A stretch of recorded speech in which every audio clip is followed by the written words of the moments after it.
Friuli in Gol. Tutto il calcio in Friuli Venezia Giulia, raccontato da Franco Poiana e i suoi ospiti. Friuli in Gol, la regione tal ballon. In collaborazione con Friuli Antincendi, servizio di assistenza puntuale ed aggiornato per il pubblico e il privato.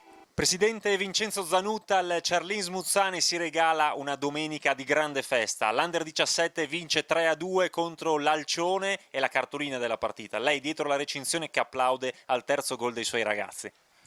Pensavo di rivivere le grandi feste che abbiamo vissuto a Carlino, che quest'anno non abbiamo mai vissuto.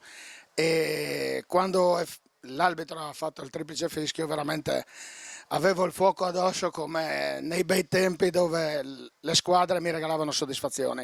Questi ragazzi hanno veramente dato tutto e hanno battuto una super squadra come l'Alcione, che quest'anno ha vinto tutto in Lombardia, quindi un'immensa gioia, a prescindere di quello che sarà il proseguio, che sicuramente saranno un'altra finale per poter accedere alla finalissima, però godiamoci questa domenica perché questi ragazzi hanno veramente dimostrato una quadratura e una caratura che dimostra che il Friuli non è dietro a nessuno in questo calcio dilettantistico.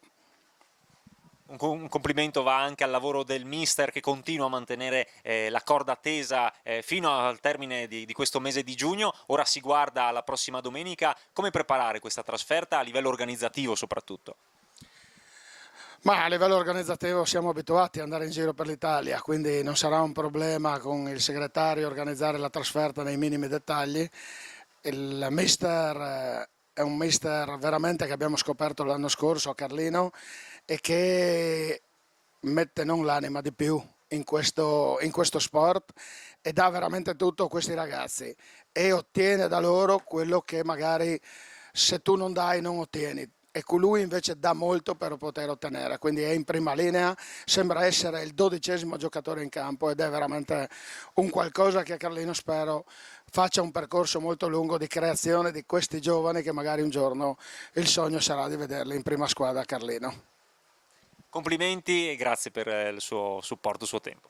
Grazie a tutti voi e speriamo con questa finale di stagione, questa qua è l'ultima partita a Carlino, speriamo di ripartire da qui nel riaccendere un po' tutta la fiammella del Charlins Muzzane in una categoria che tutti speriamo sia la Serie D.